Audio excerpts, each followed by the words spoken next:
Okay, so we should be recording.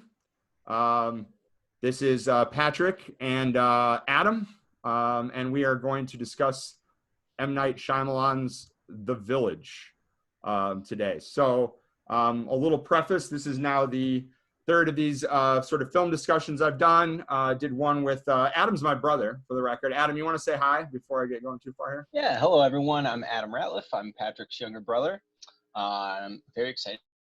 Yeah, he needs to specify younger because he's killing me in the facial hair game here right now during this quarantine. You got started a little before the quarantine though, right? And that's important that people know because a lot of people are growing quarantine beards, and I had this going. right. Okay. Yeah. You want to make sure you were doing it before it was hip. You were kind of just like, hey, it's getting warmer every day. Why don't I just grow some hair to keep my face extra warm? I'm just trying to look like William Hurt, man. Okay. All right. Yeah. William Hurt. So I want to start by saying, well, first of all, I came to Adam. Adam was one of the first people I came to like over a year ago. I want to say now with the idea of, hey, I'd love to try doing a podcast about film discussions. And at the time, my idea was, reviewing film. And the idea would be, these would be films that you're going back to take a second look at, maybe with particularly films that you have a hope that you will get a new appreciation for, or maybe that you've overlooked or misjudged, but maybe a children's film that you want to reconsider now that you see larger themes. So for instance, Jurassic Park, when I was a kid, I was oblivious to all this parenthood stuff, this motif of like, of being a parent. And it's just throughout the entire film. Even stuff in that film, like John Hammond is always wearing white, Ian Malcolm is always wearing black. So whether it's a film like that you were kind of too young to get stuff, or in the case of The Village, I think a film that, at least for myself, I've kind of had a up and down in terms of how much esteem I sort of hold it in as the years have gone by. So Adam, why don't you, I'll throw it over to you here, like, take us through your relationship with this film. How did it start? Was it a hot first date? Did you grow warmer to this film over time? What's the deal? Yeah. So I was excited when you mentioned doing this film as a possibility, because I think you've gone like this. I've always been up here with this movie. This is one that I've known, I've always enjoyed and had a greater appreciation for than probably critical and the masses. But I've loved this movie. So it came out in 2004. I was 14 years old at the time, and I believe it is the first movie I ever saw, like adult movie, with a girl by myself in the theaters. Yeah. So I was like a date, and I had like just gotten to that age where I was allowed to start watching like real adult movies, and some of the first ones I had ever watched were Sixth Sense and Unbreakable. And then when Signs came out, I got to watch that. And I thought M. Night Shyamalan was the greatest filmmaker of all time. I remember Unbreakable being a pretty big film in general in our house. Yeah. I think maybe because they were scary, but there's not a lot of gore. Us young teens were allowed to watch them. And Unbreakable has an adult tone too, which this film has to some degree, but like those domestic scenes in Unbreakable, like with his wife, are heavy. Do we have a visitor? No, my wife heard me make the comment about the girl in the date. I just had to explain it real quick. Nice. So was this a movie? So be honest, were you?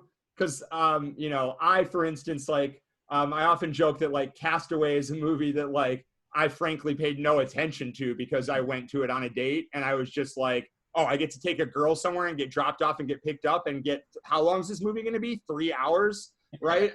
So a lot of times my date movies were specifically movies I didn't want to give my full attention to.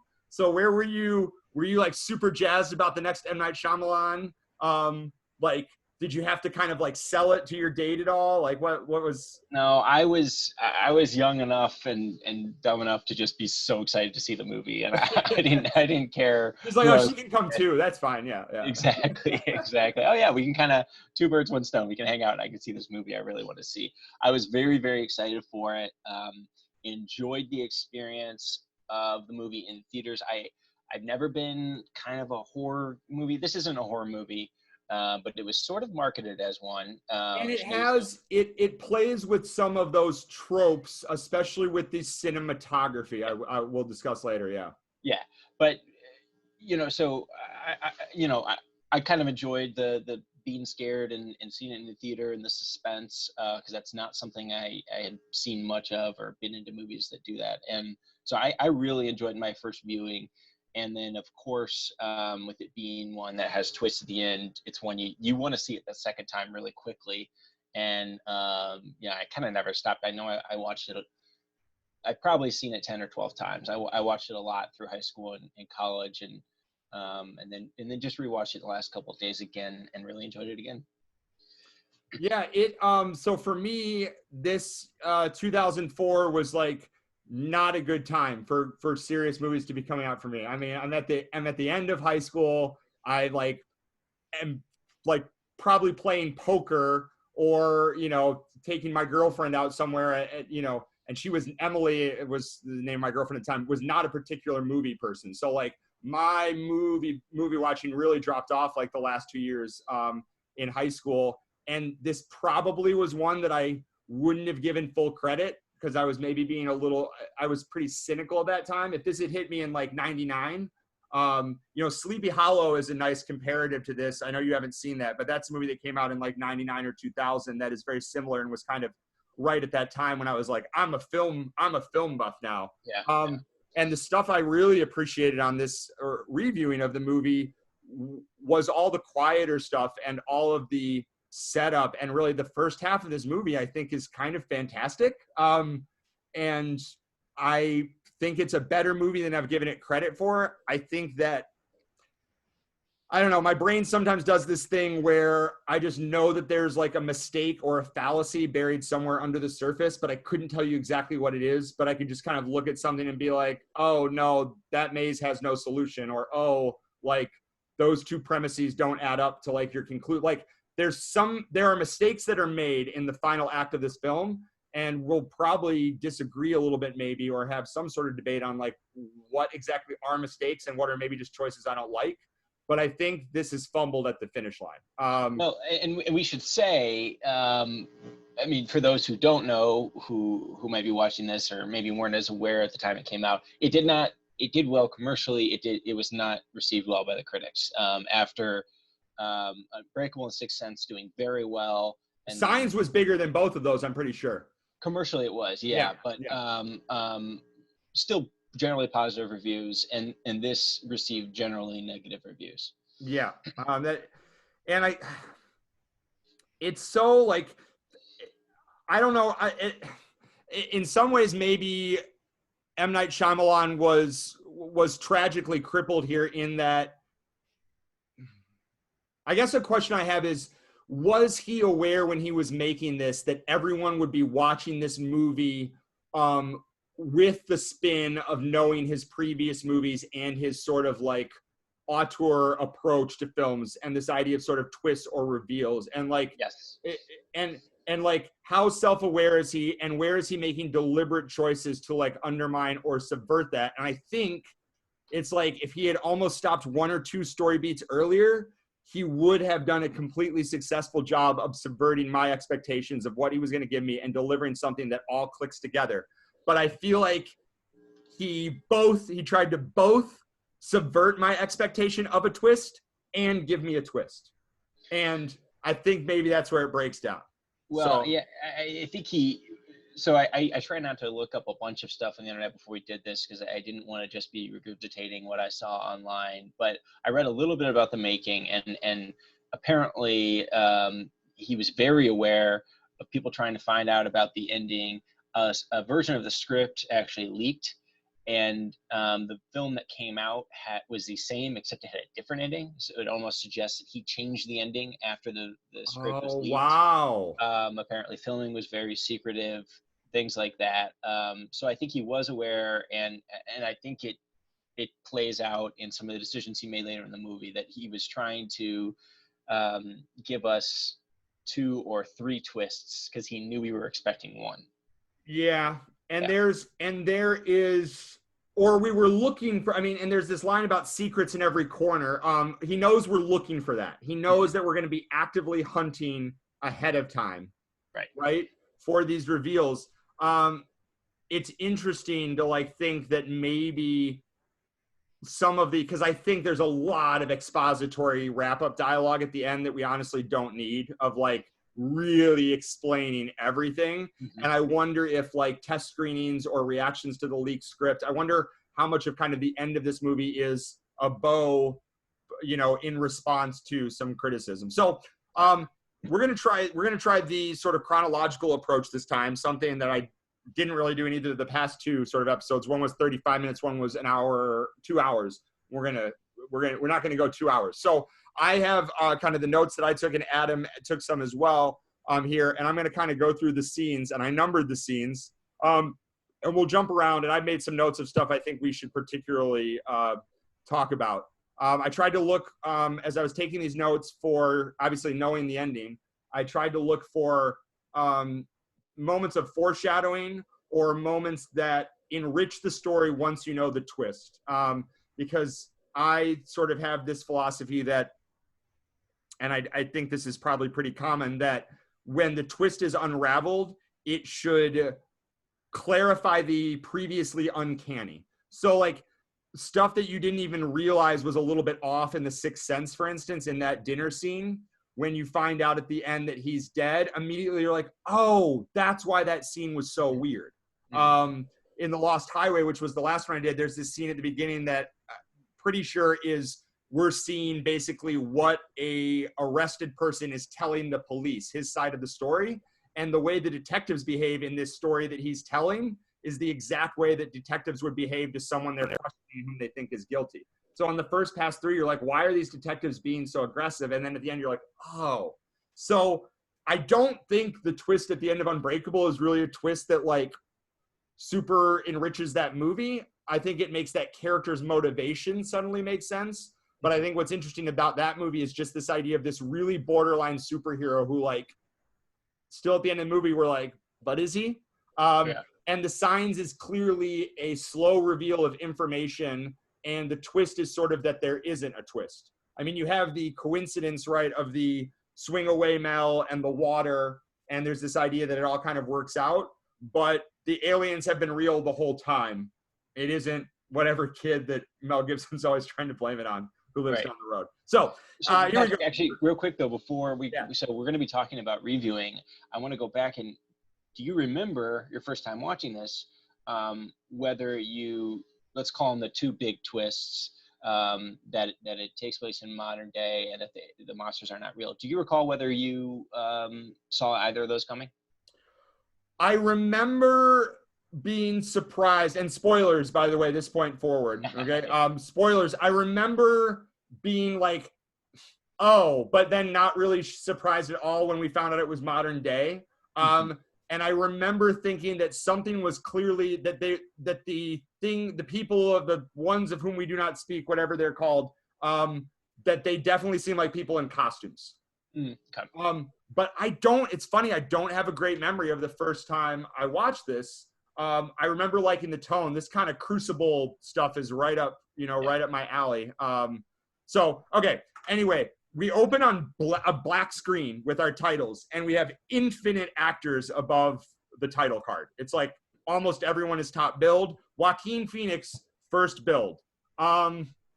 It's really interesting to ask the question of whether this is because he's a man and Bryce Dallas Howard is a woman, or whether this is actually part of an intentional misleading of the audience to think he is the protagonist. And I tend to lean a little bit toward the latter, because even though Bryce Dallas Howard, I remember, was used in a lot of the advertising, this sure feels like it's Joaquin Phoenix's movie first, maybe, and her second for the beginning. So William Hurt gets he gets after Sigourney Weaver, and he's the anchor of this movie. He is so good. Sigourney Weaver is too. Brendan Gleeson does a lot with a little. I kind of think almost all the performances, with some notable exceptions, are like not great. Is William Hurt your favorite? Who's your?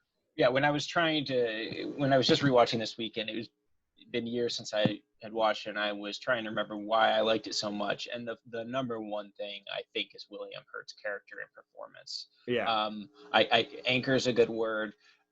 There's something just about his affect I find fascinating, and I think as we get into this, we'll talk about kind of the old-timey language, why that was used and whatnot. But something about the way he speaks, I am so drawn to. Yeah. He does this thing that I think makes him really compelling, where he comes across as passionate at all times, but this restrained passion. Like you kind of never get the sense that he's not invested. Every conversation he's having with every character, there is this sincerity and at most times this sort of urgency to it. And there's a parallel of that with the Joaquin Phoenix character, who is set up as basically like a super honest sort of angel in this village. So we open with these trees in the dark, and like shot from underneath, it looks like. And then our very first bright sunlight, we are looking from behind the crowd of the villagers as Brendan Gleeson, alone in the distance, is sort of crying and praying over a coffin. We see the tombstone. We see that a 7-year-old died. We immediately assume it's his son. If you don't know the character's name, that will be confirmed for us. We get sort of I think a kind of jarring shot from like straight down on top of him, but looking at a coffin with the tombstone, this suggests sort of the eye of God. We're kind of watching him omnisciently. Then we cut to William Hurt, shot from underneath. This is a nice contrast. We immediately know he has power in this town. He's giving a blessing, talking about grateful for the time we have been given, which is ironic in hindsight, because the time that they've chosen is the 1700s. And as you pointed out, like a few days ago, like they could have picked a time like without telephones and cars, but like with some basic medicine maybe. Or you know what, like your kids aren't going to know whether there was antibiotics in 1740. Like it's like yeah, they made some really interesting and strong choices about how they'd set up their village. Yes. So we get noises in the woods, and Noah reacts by laughing.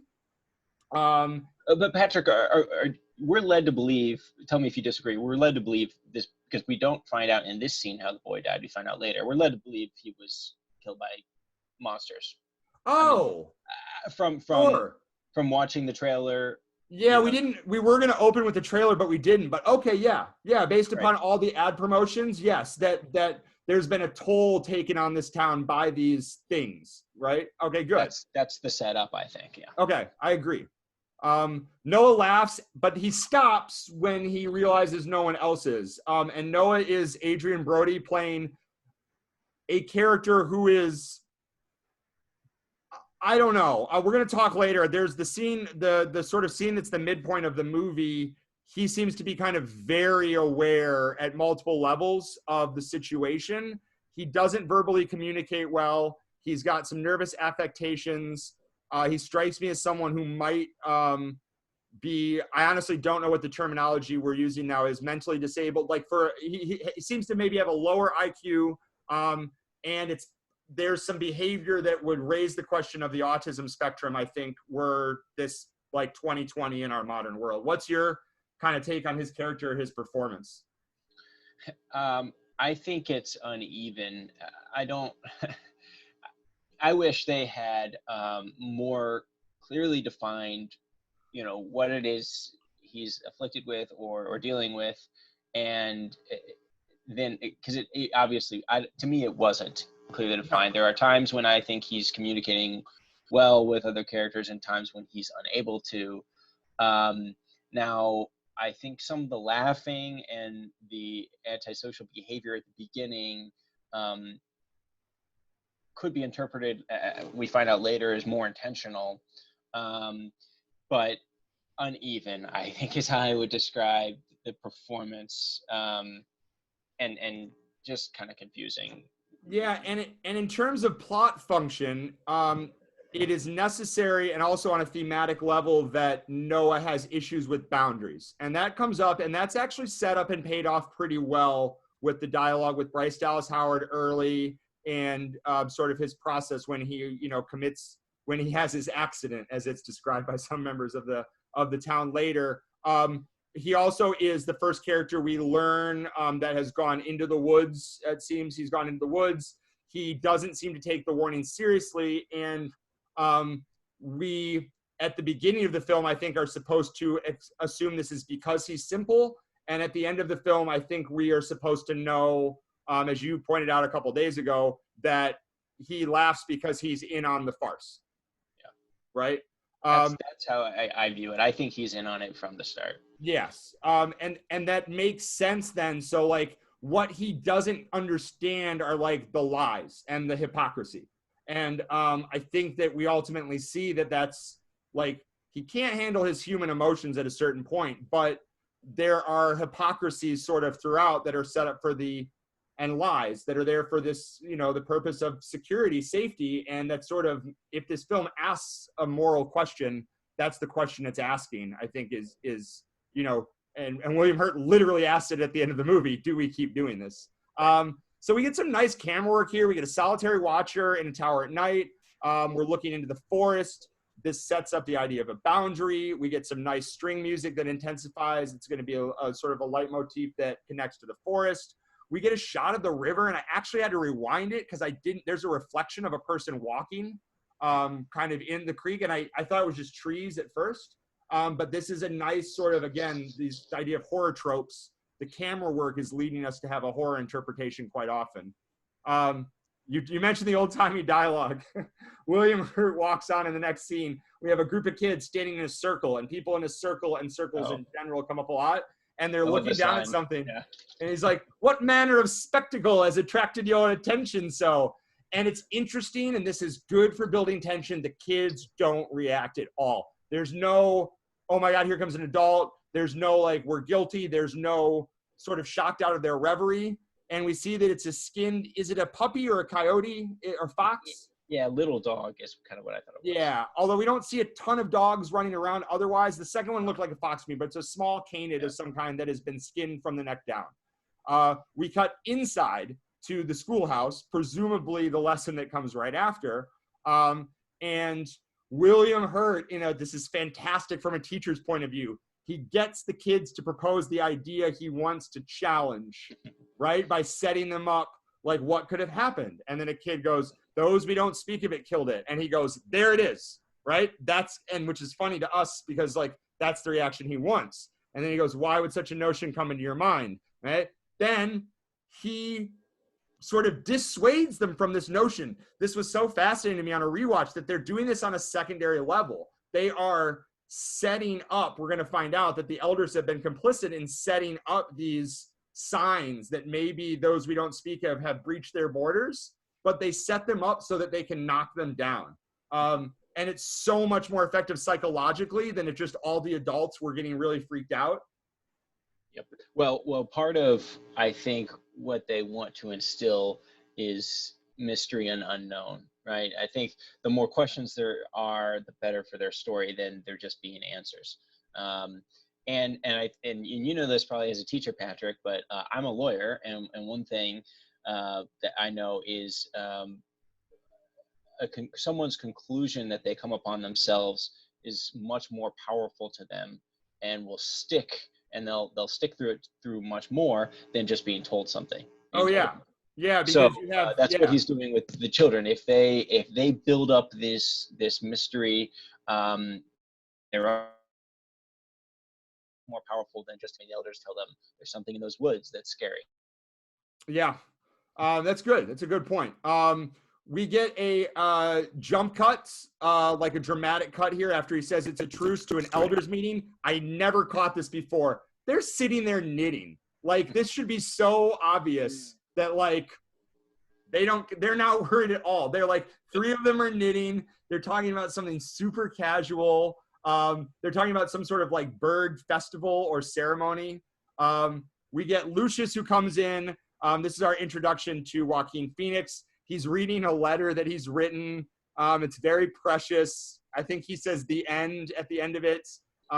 We get an awesome nonverbal character moment from Sigourney Weaver when she responds to him reading the disclaimer that she had nothing to do with it. We learned so much about their relationship and like her role in the town and him in that one little bit. Like, again, we can rip M. Night Shyamalan where he does a poor job, but like he does some really nice little stuff in some of these scenes in the first half of this movie.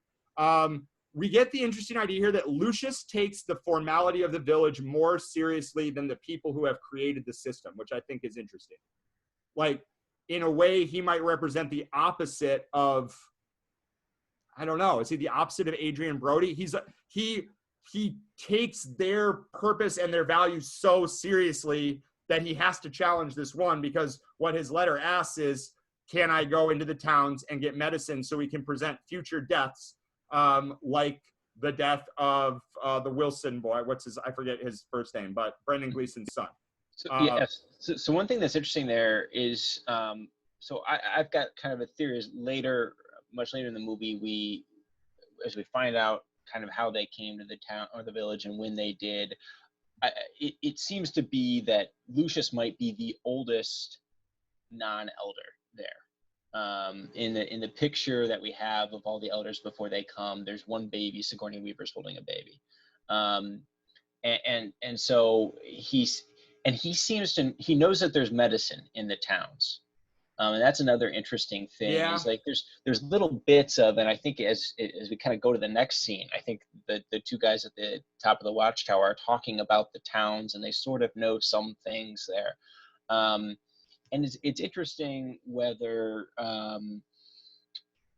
is it just elders have made a few careless comments here and there and people have picked up on things? Are certain things planted? The fact that there is medicine in the town seems like something they would not have wanted Lucius or others to know. So it's kind of something you're trying to figure out. Well, I was just going to add to that and say you wonder if maybe like there had been a previous time where like maybe the doctor in the town had a store of aspirin or something that they'd never used, and somebody got like something happened at one point and they busted something out and were like, oh, when we moved here from the towns, you know what I mean? We brought this medicine. It doesn't seem like anyone has ever, at least that the general population knows, left the village though, right? Right. So we get a bunch of development here, which is pretty good. We're not going to go through every scene, but Lucius talks with his mom at home. What goes on in that head of yours?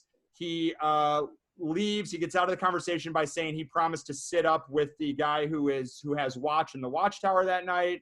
We find out that the towns are for wicked places for wicked people, and we're generally getting the sense here that like Lucius is a good guy who people like, but who is questioning his world. It's sort of a classic, almost like Disney character hero archetype. Like, I want to know more. I'm questioning the structure that I've been told. I'm questioning the lives of my parents. In a way, he's having a very delayed adolescence, in that he's learning the world is, bringing the color metaphor in here, like not black and white.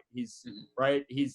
And we get an interesting scene with his mom later on where she sort of chastised him for wanting to do his own thing and going into the woods, and he gets angry and he says, like, I don't think anything about myself. All the decisions I'm making are based upon what is best for my people. And he says in another scene too, it's like, I don't think of what might happen. I think about what needs to be done, which I think is really significant. So we get a hard cut from the noises in the woods to another skinned fox.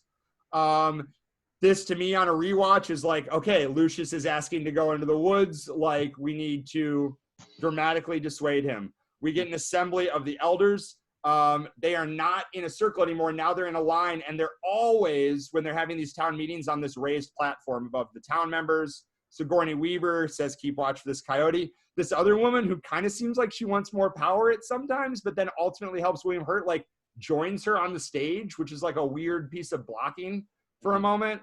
And then Sigourney Weaver like basically says, we'd know if these others had been here because they're very large. We would know they haven't been here.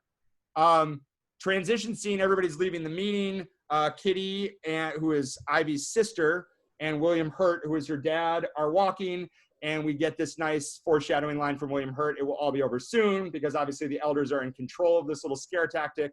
And we are set up in this scene that Kitty wants to marry Lucius, wants to marry Joaquin Phoenix's character. And if you hadn't seen any of the advertising, if you're just watching the movie, you'd think, oh, okay, she's going to have a love interest in him. There's going to be, maybe she'll get hurt and he'll break the rule and go to the woods. But it seems like they're setting up her as equal and opposite. We have not even met Ivy yet, right? Who is ultimately our most significant protagonist. I love the next scene, two scenes. This is my favorite part of the movie. Kitty goes to Lucius's work. He's like hammering in the forge, and she gives him this whole speech. She's like, I love you like the day is long. I love you more than the sun and moon together. We should bellow our love out with all the breath in our lungs. Thank you, thank you, thank you. And we just smash cut to her wailing in her bed. And this is the first, I would argue, deliberate shift in the narrative. This dashes our expectations, and we shift to Ivy comforting her. Ivy's singing a song. Ivy is blind, we'll find out soon. She's singing a song about seeing things, which seemed interesting. Anything you want to say about Kitty or these scenes? Uh-oh. Did I lose you? Oh, no. I have no contingency. Which is not something. Oh, wait. I think you got to start over. I think I lost you. I can hear you. Oh, okay. All right. No problem. Okay. So it's hilarious, first of all, which M. Night Shyamalan doesn't do a lot of that. There's some subtle humor in a few of his movies. I think there's some pretty funny moments in Unbreakable, in what's a pretty dour movie. There's a smash cut to Joaquin with like a tinfoil hat on with the kids and signs. That is always an LOL moment too. Yeah. But it's really funny. I think there's some scenes. Part of me when I was rewatching this the other day was like, why is Kitty even in this movie? There's especially a scene later in the movie that I think serves almost no purpose with her. But I think it sets up Bryce Dallas Ivy's character, right? I think Kitty is this frivolous, seems somewhat unthinking mismatch for Lucius. And it, like you just said, it transitions immediately into Ivy because she's sitting there in the bed, and she's the opposite. So it almost develops Ivy's character without even her being on the screen. I think it sets up two things, particularly narrative-wise, as well for me. One is we get to see the finessing of the social system by Ivy in subsequent scenes. After Kitty marries and she kind of speaks in coded language to Joaquin, like, now I am free, now I'm available. We see Ivy go back to Kitty and say, one love is not worth another. Like, I need your blessing. So it gives us some expositional material for Ivy to sort of see her relationships, which we see with Joaquin through his interaction with Sigourney Weaver and Brendan Gleeson. And I think the other thing it does is it sets up our false happy ending near the end. Like, well, I would say it's at the beginning sort of Act 2 or partway through Act 2 if we're talking a 3-act structure. Which is Kitty's wedding. And the idea that we may be at the midpoint of this movie, it feels like we have resolved everything.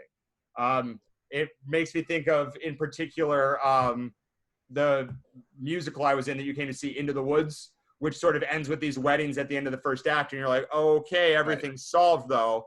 But what we learn at the midpoint of this movie is we have under-considered Noah, under-considered Adrian Brody's character. And some of that is, quite frankly, it's not like we get scenes with him that linger on his perspective, or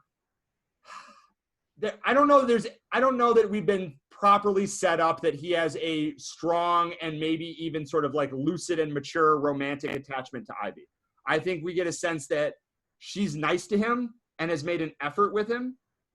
Well, and I don't think I don't think that we get that there's kind of that imbalance. In fact, I think, at least on first viewing, we get the woman in the village who is physically handicapped by her blindness, and perhaps a mentally handicapped man, and they're kind of opposite and equals in that sense. I'm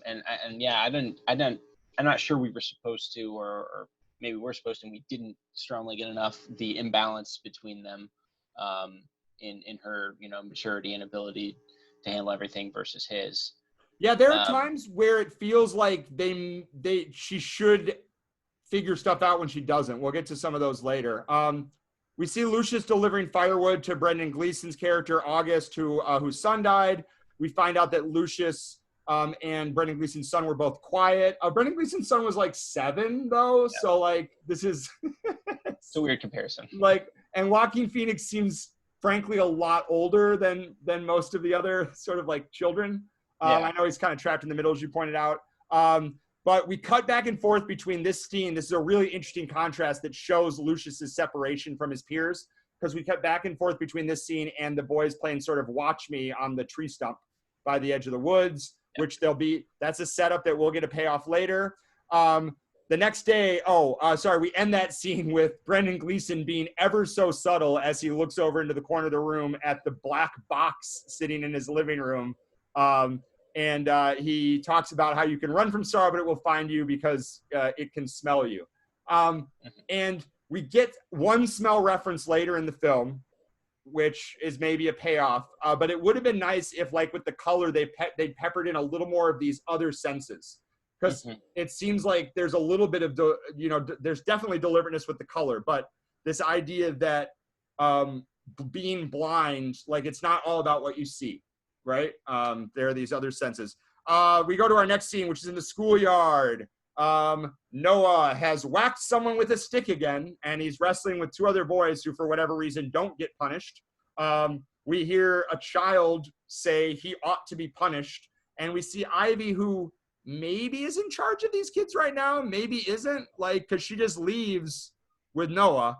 So she goes over, intervenes, pulls Noah off, and takes him to outside the quiet room, which we see from inside. Noah says this really weird line, which does pay off later, "I'll cry quartz," which is interesting because it's an idiom. So, like, he is using, like, he's not just saying something literal. He is using an expression that doesn't mean what it literally states, which is an interesting sign of his intelligence. She makes him swear an oath, and oaths come up multiple times in this film about that he won't hurt anyone. He doesn't say he won't hurt anyone, though. He says no hitting, shakes her hand.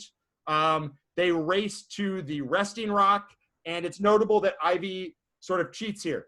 She takes a head start. Technically, there wasn't a rule about when they started, but she deceives him in order to get a running start. And I think the examples that Noah sees of other people breaking boundaries could be seen as thematically significant to his ultimate violation of the rules. Interesting. So you mentioned oaths for the first time here, and they come up more later. One thing that I found interesting on my last rewatch that I hadn't picked up before is that while this appears like a very typical Puritan type village, I don't think there are not any explicit references to religion in the movie. There are only a couple allusions, like when William Hurt says, "Time we have been given, we should be grateful." Those hint of religious motivations. But it's interesting because I think it seems very intentional that Brendan Gleeson prays, doesn't he, at the beginning? What's he saying over the coffin? I can't remember. Oh, that's interesting. But he's by himself, which is interesting too. Right. But you'd almost think, right, so there is this mythical outside force that is these monsters. You almost expect as the viewer that religion is what the villagers might rely on. Yeah. Instead, it is these oaths.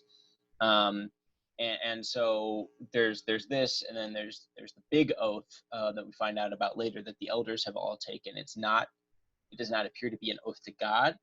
It appears to be an oath to each other. And to never turn back, right? Basically, right. We're never going back, yeah. To each other, to never leave. I really like this take. I really like this take because then you can sort of elevate it to a discussion of society in general. And the idea that what the film is suggesting here is that that's what holds a society together, is we all take these oaths, explicit or implicit. And that was like violent. I mean, the stories that we eventually hear about how people died, how they lost their family members. One is the case of a doctor who was going to treat this guy who had a wound, and then the guy shot him. So it's like, it's all cases where sort of trusts have been violated. And it is kind of interesting. And I think this is why we maybe give, or at least I do when I'm watching, give these elders a little more credit, is that they're still lying. They still need to lie. And sort of, so the extrapolation of this would be the same way we demonize, say, a Russia or a China or a whoever it might be, anytime we're sort of reconsolidating any kind of nationalistic or tribal sort of ideology, whether within a country or a certain group. They're kind of doing the same thing, and they've created this fictional presence of these ones we don't speak of to represent the other. Because, as you suggest, it probably would have been a lot easier to just say that their all-powerful God will deliver them, right, in times of trial. Right. Interesting. It gives them as elders more power than Yes. if there were to be this higher being.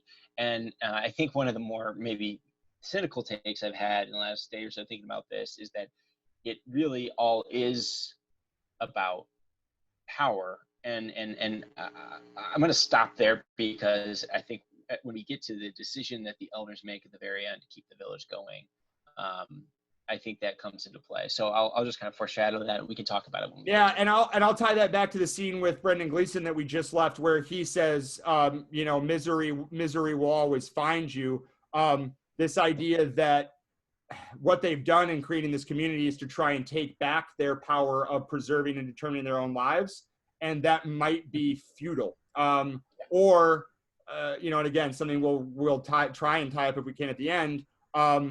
It is more dependent upon the entire community, and there is extreme power in even the most marginalized community members. Like Adrien Brody exercises the most power in this entire film. So we're back at the Resting Rock. This is bad news for everyone, frankly, because Noah and Ivy, who, by the way, I don't know if this is my problem because I'm a man, or if this is just what happens to a lot of female characters in films, especially third build protagonists who show up 20 minutes in. But I referred to Ivy as Blindy for the first half of these notes because I couldn't remember her name. But she and Noah get to the Resting Rock, and Lucius is there sitting very contemplatively. He seems like he might go to the Resting Rock often to collect his thoughts. A couple important things happen here. Ivy says that she can sense Lucius's color, Joaquin Phoenix's color. But then at the end of the scene, she is handed berries by Noah, and the berries are of the, quote, bad color, which is red. And we saw that teased in a scene we skipped over earlier, where some girls bury some berries they find growing by a porch. So it's very interesting on rewatch that the berries don't give off a color or a smell that warns of danger. And this is the first crack in this idea of the elders, right? Because the color isn't bad. And this is going to be interesting when we get to Adrien Brody's sort of climax a little later on, because he might end up more confused than he began. We learn his comfort with the bad color, or I guess disregard for it too. I think in that final scene though, he's making the connection. I think that's when he finally puts together right there sort of. Right. No, I'm saying here. Yeah. So we see some carvings on the rock that show what looks like a bear type monster in the forest. And it seems clear to at least Lucius that Adrien Brody, that Noah has gone into the woods at some point. And to that very point, we cut to a second meeting with the elders. They are definitely paying more attention this time. And we are hearing a letter read by Lucius that says, "It is my belief that Noah Percy has entered the woods and has done so on many occasions." There's a discussion here of, in Lucius's mind, it is his innocence, irony here and foreshadowing for us, that has preserved those we do not speak of from hurting him. We get a conversation between Lucius and his mother, Sigourney Weaver, in the scene right after this, where she explains to him why they left the town, why she left the town. His father was, right? yes, his father was murdered. This is where he found out your father left town on a Tuesday past. He was killed. Lucius accuses her of having secrets. He references the box, which she also keeps in her family room. Like, why are we keeping these things out? It's very strange. It's a reminder. It has to be a reminder. But then you need to be prepared to explain things to your children, right? Well, that's so hole number one in their whole plan. It also is absolutely like an allusion to Shirley Jackson's The Lottery, which is a short story about a town, spoiler alert for The Lottery, where everyone draws straws every year and one person gets stoned to death as the perpetuation of an old harvest ritual. And it's a very well-known and often taught short story, and the central piece is this old beat-up box that holds all the mystery till the end. So we know from the box that there are literal secrets. The second box confirms to us, right, that there's something shady going on. Lucius says, you needn't worry. Nothing will happen to me. All right, buddy. I really like this scene. Again, I really like all these quiet scenes. And this is, frankly, what happens when you hire really, really good actors to be in your film. I mean, Sigourney Weaver is excellent. Brendan Gleeson has like really 3 scenes and never disappoints. William Hurt, as we've already said, is fantastic. Bryce Dallas Howard does an amazing job. Judy Greer plays Kitty, and you probably know her as like a comedian from like Arrested Development or sort of other show like This Is 40, sort of Judd Apatow stuff, but she's really good too. Our next scene, this is a really significant scene that I'd never noticed before. We first see Lucius walking the boundary with yellow paint under yellow flags, which we'll find out is the safe color.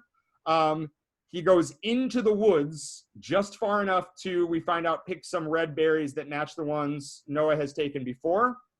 And then we cut to, really nice parallelism here, Ivy, also standing on the boundary. They're both kind of marginalized characters on the fringe of society. They both show no fear at the boundary. She's calling into the woods after Noah, which I thought was interesting here. And she says, houses are against the rules. He knows that. She's talking to Joaquin, to Lucius, and it's clear that she's playing hide and seek with Noah. We'll find out at the end of the scene that he is hiding in the house. So this is really significant that here he is breaking the rules of one of their games like she did earlier. We have a short discussion here as the two are walking in where Ivy comments on Joaquin's desire to leave the village, which she's heard about. She says, I think it's noble, but I do not think it is right, which seems like a really important distinction. And it begs, well, sorry, that's not the correct use of begging the question. I'm trying to avoid that. It suggests the follow-up question, well, what do you use to base rightness on? We know what Joaquin bases rightness on. It is on what is best for the community. Does Ivy think the same thing and she thinks he's wrong? We don't really get an answer.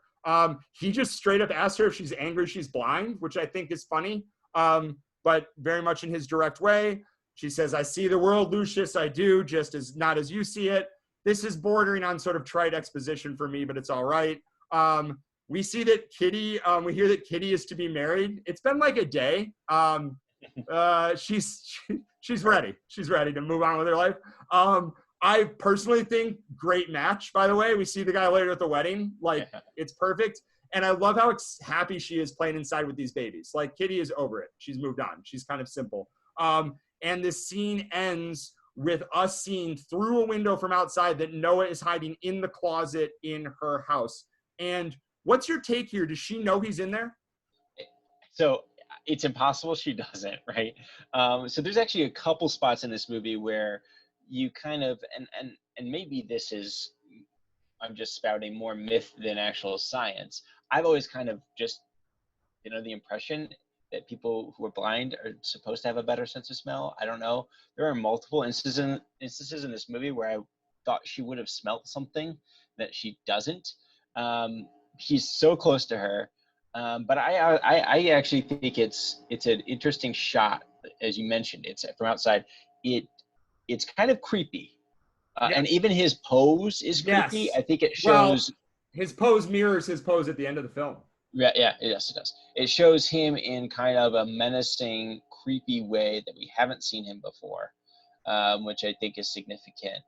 He's got a big grin. It's also interesting he doesn't like go boo, right? And kind of scare her. And again, this is where I don't know whether to give. So if this was a Stanley Kubrick movie, and I know this is unfair, like I would assume that everything is 100% deliberate. But if M. Night Shyamalan had had her turn away so we could see her face briefly through the window and she was smiling, perfect. We know exactly. She knows that he's in there. She's kind of letting him play this game, but she turns the other way and we don't see, and there's never any acknowledgement of it later in the scene. So it's interesting. If she doesn't see him, she would have to smell him, right? I mean, they're living in the 1700s, as you point out. But it also could be a case like where she didn't punish him earlier, of her like not calling him out and reinforcing that there are rules. She doesn't follow the rule of putting him in the quiet room. She breaks the rule of of a fair race, running to the rock. She doesn't call him out. Ultimately, it doesn't seem like I'm breaking the rule of this hide and seek. Like, he is pushing boundaries, like deliberately. So, yeah, that's interesting. My take was she didn't know he was there. Same. When I watch it, and so it's him by not scaring her, that he is the only one with the payoff, and that's interesting. So he's getting a payoff for intentionally breaking a rule, getting away with it, and the reward is only his. And I think that's a little bit of foreshadowing too. And now that you're bringing that up, it wasn't a game to him, right? Yeah, it was a game to scared her. And he's the center of attention. She is literally seeking him, which I think is, and he's literally chasing her earlier.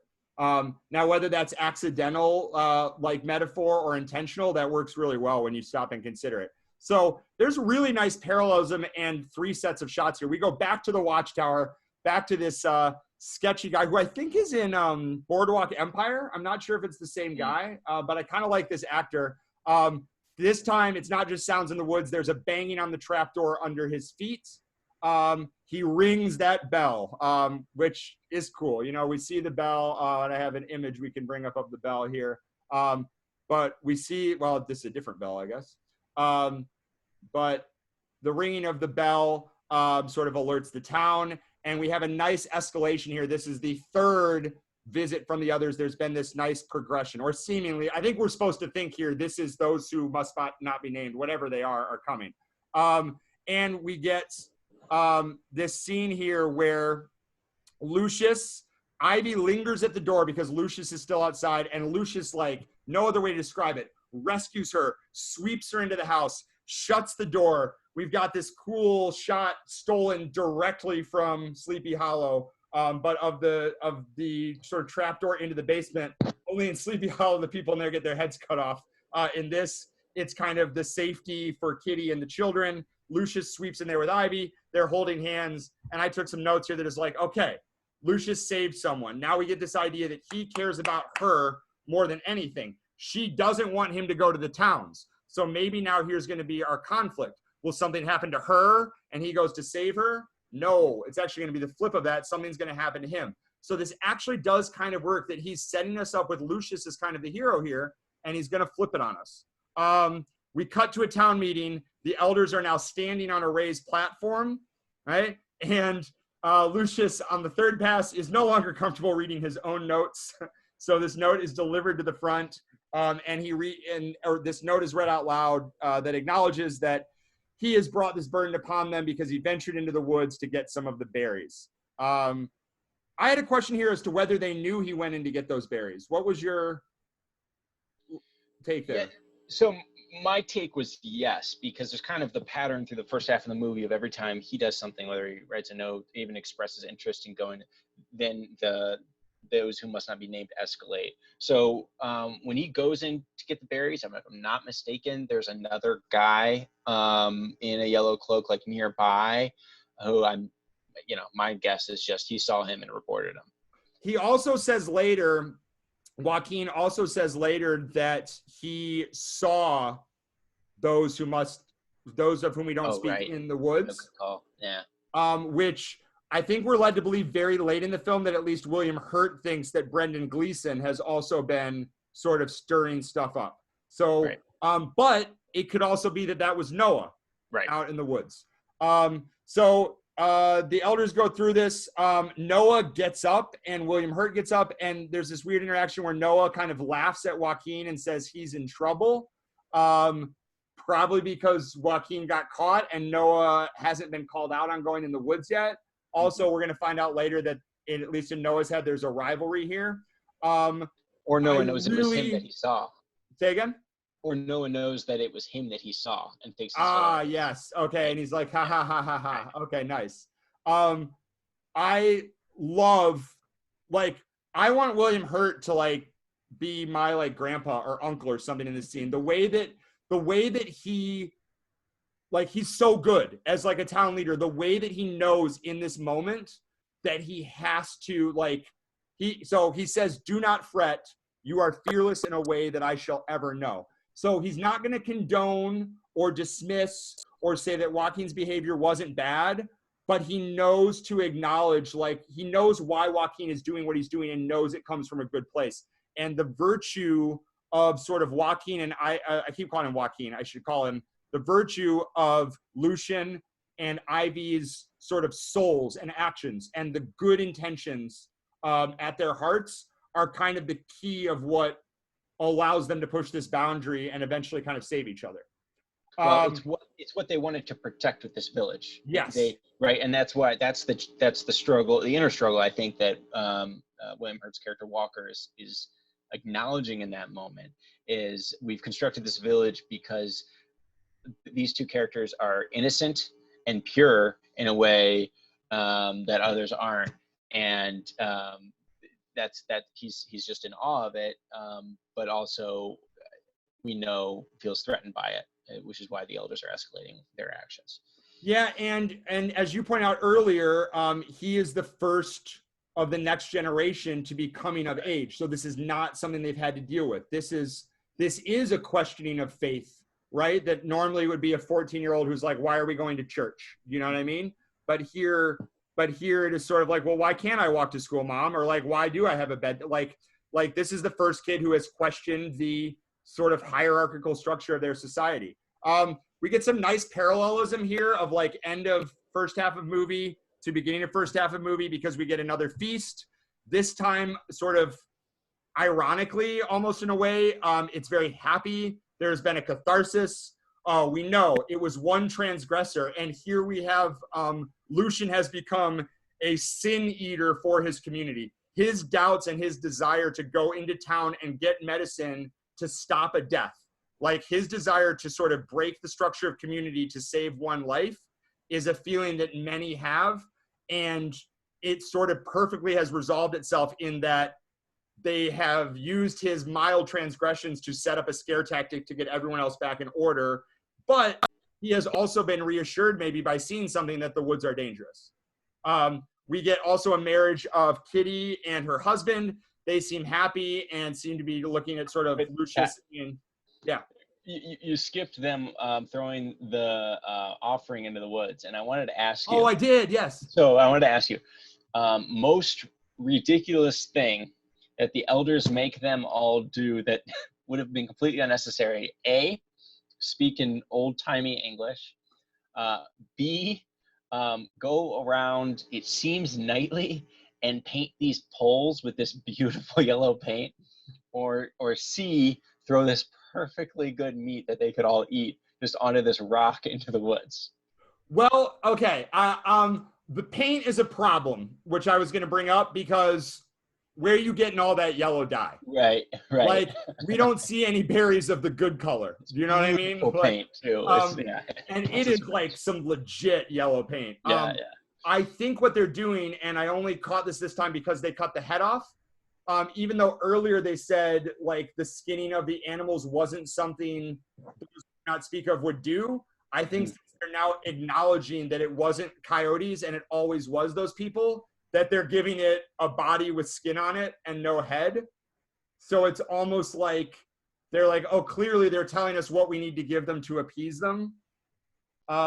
We also don't know if this is a ritualistic thing they do on that rock at different times during the year or whatever. We don't really know. But yeah, considering the woman who later, when she has enough evidence in front of her to suspect murder, just goes, the animals, Like it is a little surprising that they just slaughtered whatever this animal was. Right. So one calf is going to have to die, and Joaquin is going to have to get publicly censured, but the town is going to move on happily. I also skipped the reveal outside the wedding where Ivy talks to one of the elders who discusses how her sister, a group of men took her life in an alley. So we get a second mention of death before coming to the town, which maybe like on the first watch makes us even more suspicious of like, well, are the things in the woods people coming from the town, right, to attack them or persecute them? But obviously when we get to the end of the film, you know, all of this sort of adds up, which is why I don't think we need the full exposition dump at the end of the film, because we got it. Yeah. Kitty's wedding, which is like, seems like it's the false resolution in Act 2. It's a classic thing in sort of structures. Oh, good. Everything's safe. Maybe that's the power trying to come back on. No. We are interrupted by loud screams and slow motion, which we'd seen one earlier time. You pointed out when Lucius grabs Ivy's hand. I think this is actually, for me, a good stylistic use of this jarring film technique, because this is surprising. I don't remember my mindset the first time I watched this, but you maybe expect Joaquin and Ivy to keep debating the sense of going into the woods, but I guess maybe you should see it coming. Maybe you should expect an attack on this wedding. But it did kind of catch me off guard on my rewatch. Mm-hmm. So we hear screams. The kids saw something. Noah is not at the wedding, I don't think, or we don't see Noah. We also don't see Brendan Gleeson's character, which I think is significant because we have to ask ourselves, who skinned? Is it one or two new animals? It looks like two new foxes or dogs, and then there's some discussion that some feathers were plucked and a bunch of livestock was killed. It seems like there's been a mass killing while everyone was at the wedding. Is that your take too? Yeah. That I thought like that when we pan, I think it might even be more than two. I mean, you see dead animals around. So it was jarring at first because there's a fox hanging up or a dog. And then the next shot we see doorway, right? Yeah.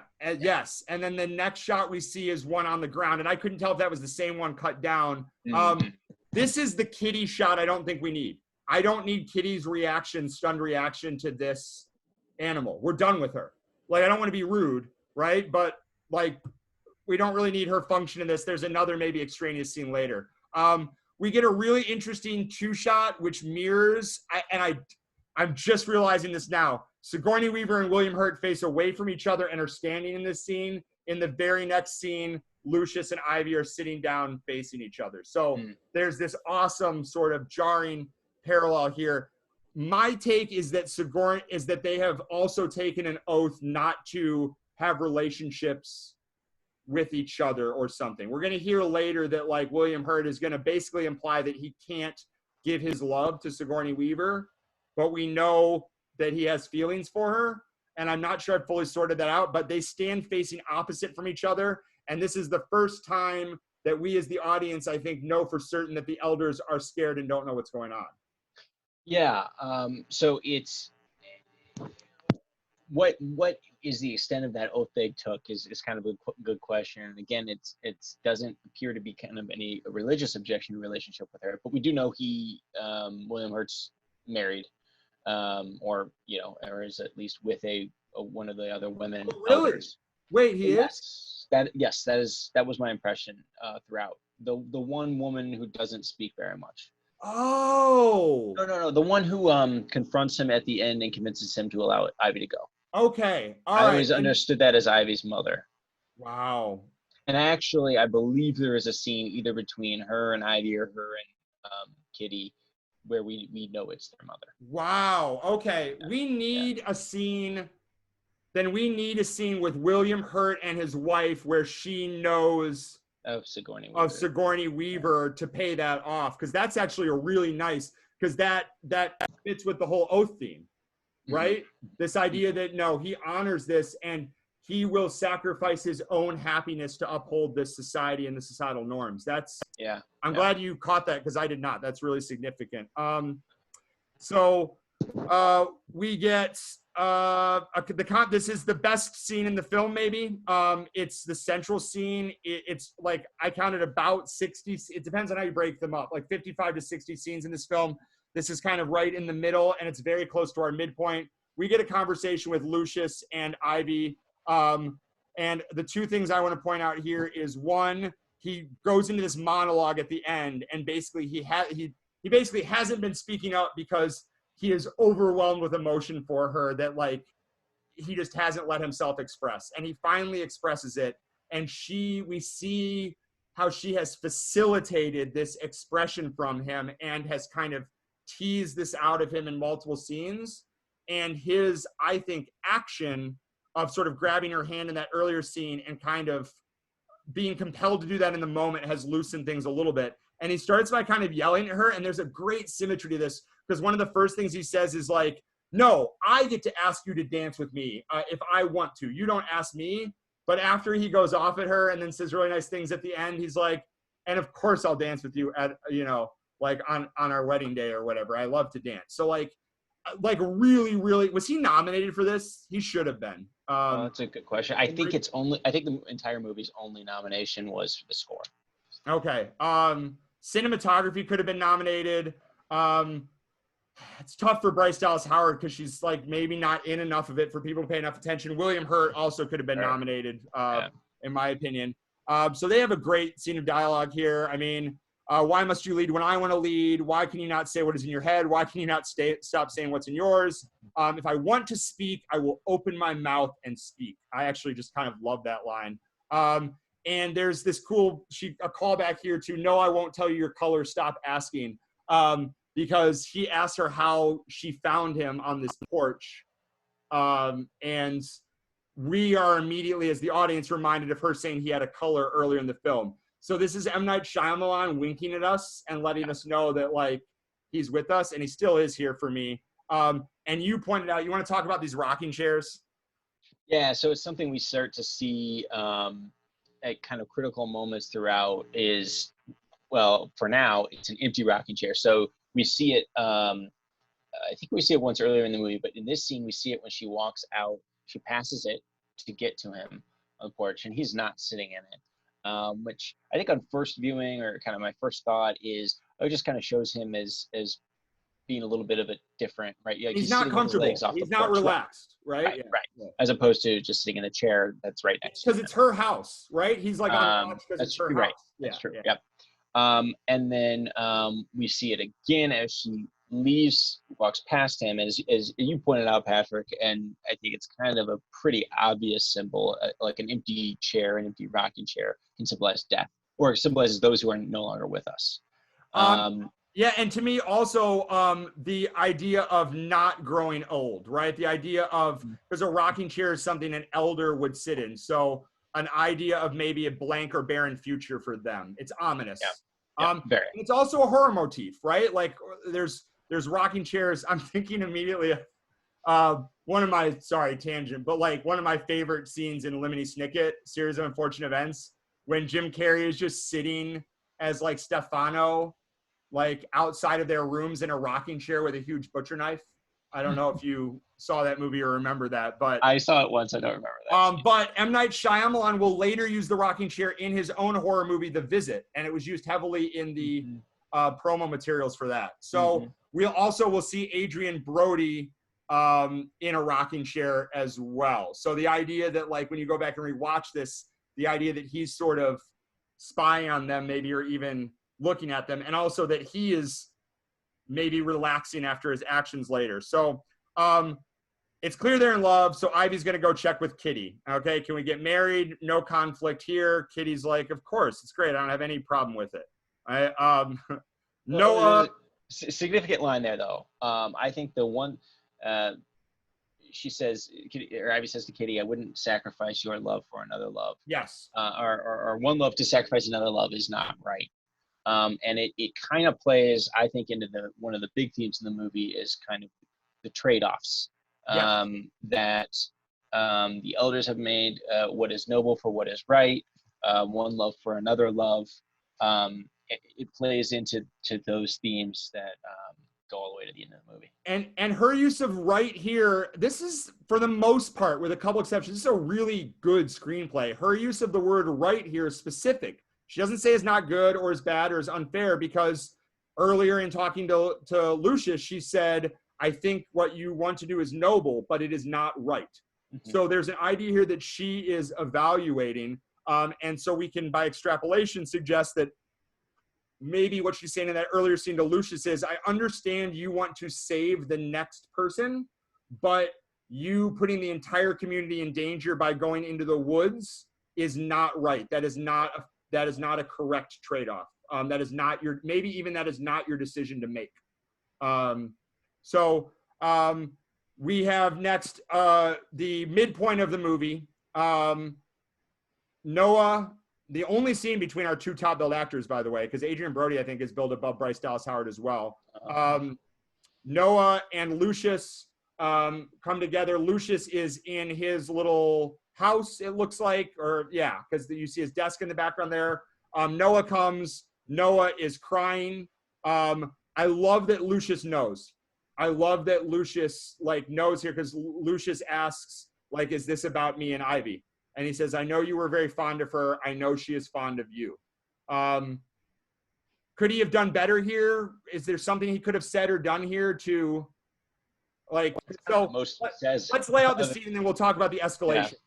He walks back to his desk. Adrian Brody follows him. He turns around. We get no sound effect other than just a complete dropout of the audio track and sort of some wind effect as we get our first extreme close-up on Adrian Brody's face the whole film.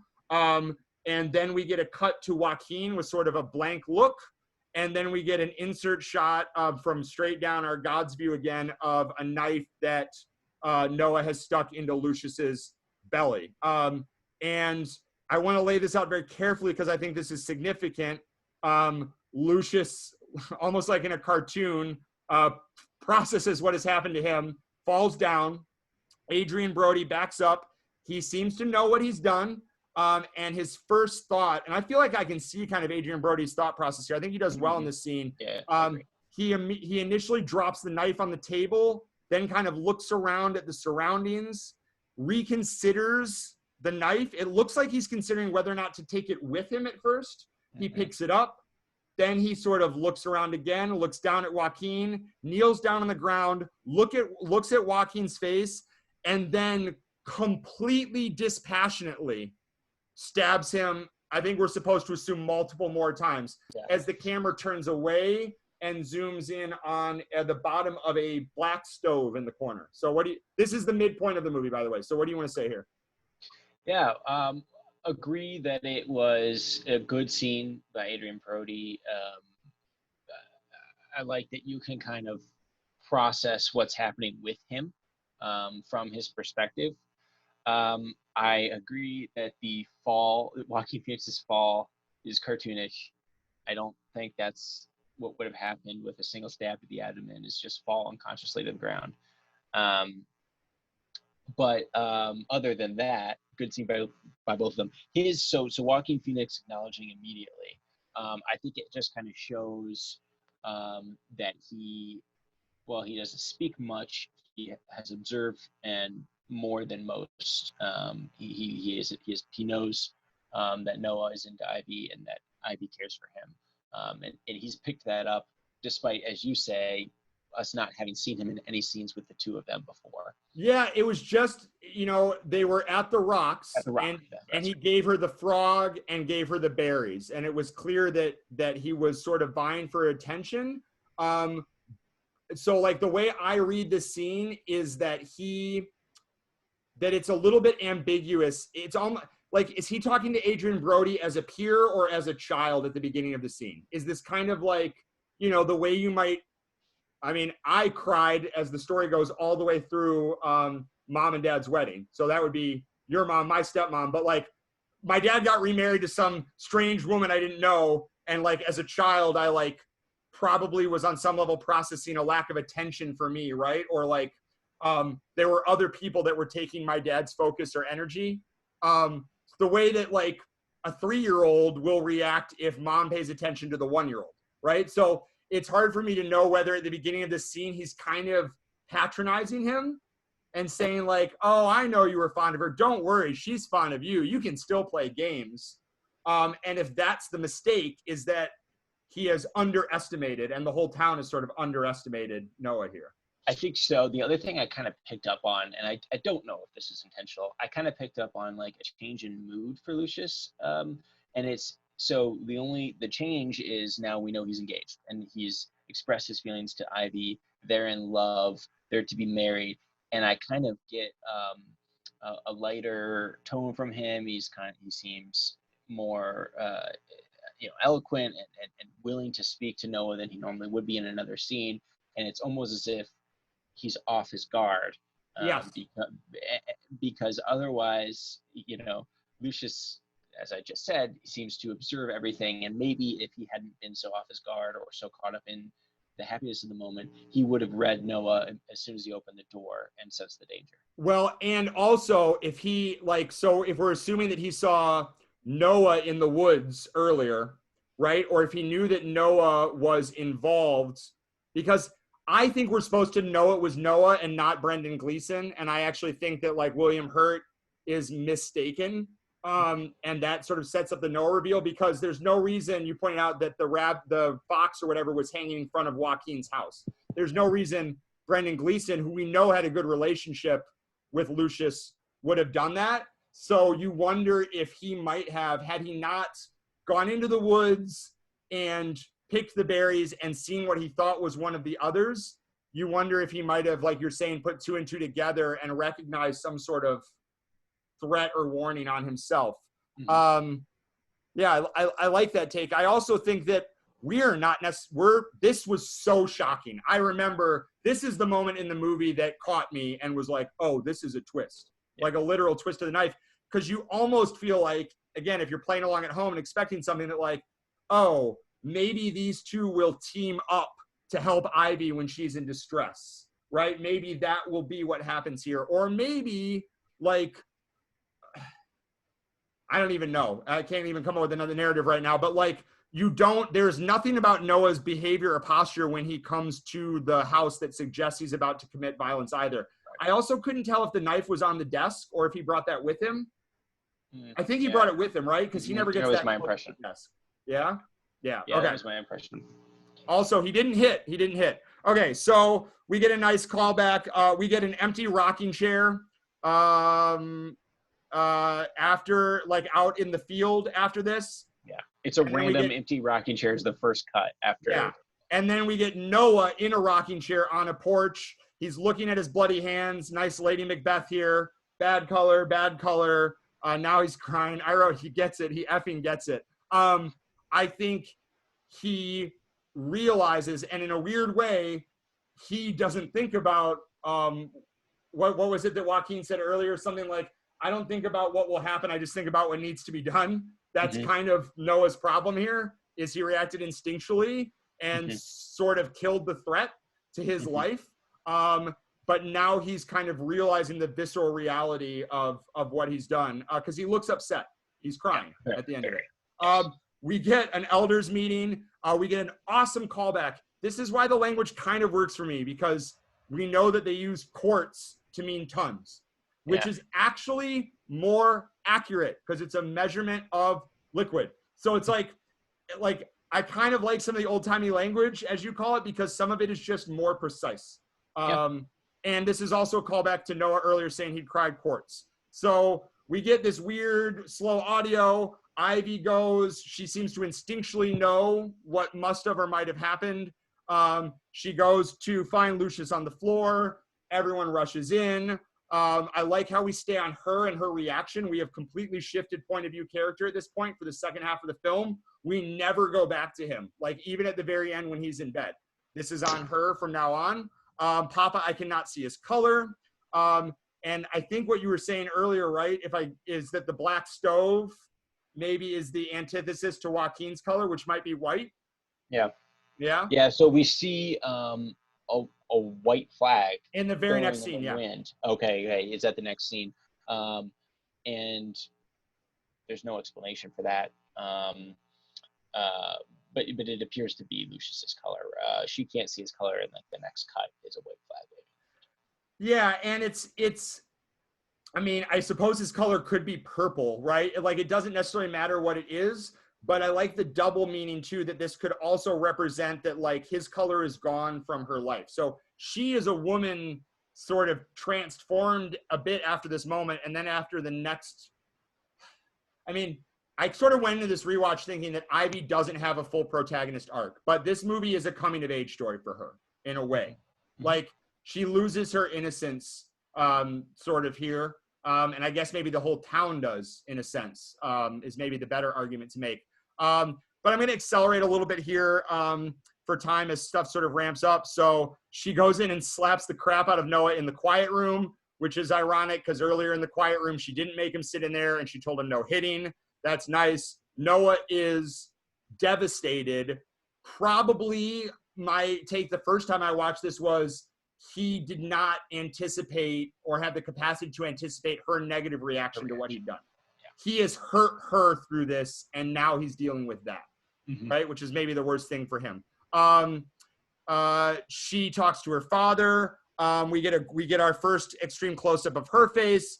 She says, if he dies, this is to her father, all of the life or light or something will die in me. I forget the exact wording. Her father, just a reminder, is William Hurt, who's sort of the head of the town. She says to him, you are my father. I will listen to you in all things. I trust your decision. So she sort of is, as a contrast to Joaquin, who's always challenging his mother, she is supporting the hierarchy. That is sort of the contrast between them. And it's the hierarchy that is going to bend for her. For this next one I wrote, I'm going to swear one time. For this next one, I wrote, shit, all I need is antibiotics. Like, it's like, when it's just like, yeah, we sewed up his wounds, but he's got an infection. It's like, right. Man, we solved that a long time ago. No one should die from that. You know? Yeah, why they choose. I love this doctor who is like, maybe knows that if he tells William Hurt that something could be done, that William Hurt will push the boundaries. But this doctor took an oath, right? Presumably, like the Hippocratic Oath, yes? One would guess. So that was interesting to me. We have this, I think this is bad acting in this next scene. This is where, so is this William Hurt's wife who's talking to him here? Yes. Okay. This would have worked if we had had a scene and seen that she was suspicious of him and Sigourney Weaver. Her sort of anger and emotion when she calls him out on his oath would be awesome and would be multivalent. But the problem here is she flips halfway through this scene and subtly suggests without saying it something that William Hurt hasn't considered, which is that Ivy is not bound by any oath to stay in the village. We learn here through inference that the elders have taken an oath that the children have not. So the purpose of the scene narratively is for her to suggest that idea to him. But if we had like even an interstitial scene where like he denied Sigourney Weaver and was like, no, I can't go, I can't save him. Remember, we denied him. We have to preserve this. And this was a real concession and character moment for William Hurt's wife, who had earlier been estranged to him, that could have some wheels.